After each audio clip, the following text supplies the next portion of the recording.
দর্শক দেখতেই পাচ্ছেন লাইভে এসে কান্নায় ভেঙে পড়লেন কারিনা কাইসারের বাবা আর তার সন্তান কারিনা কাইসারের যত স্মৃতি দর্শকের সাথে শেয়ার করলেন। তারই হাতে সাজানো গোছানো যা যা ছিল সবকিছুই তিনি ভিডিওতে প্রকাশ করেন। চলুন দেখে আসি দর্শক।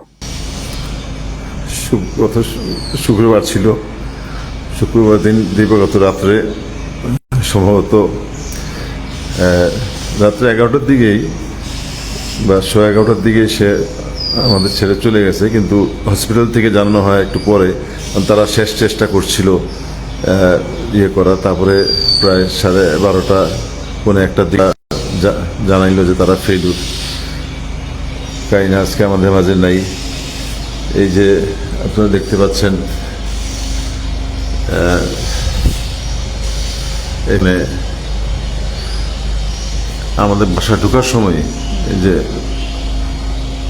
যে নামটা Lofa Kaisar live here with Karina Mustafa and Sadat, হয়তো কারিনাকে আর আমরা পাবো না। কারিনার রুম, আমাদের ঘরে প্রবেশ করলে এই যে পুতুলগুলি সব কারিনার কালেকশন। এখানে ঢুকলে পরে ভাই বোনের ছবি, 3 ভাই বোন 2 ভাই, তারা ডোনেট করার জন্য গেছিল কিন্তু আর সেই ভাগ্য হইল না। এখানে বেশ কিছু পুতুল এবং ইয়ে রাখা আছে। এটা সব কারিনার পছন্দের জিনিস। এটা একটা কারিনার পছন্দের জিনিস যেটা কোরিয়া থেকে আমি এনেছিলাম সাব গেমসে। এখানে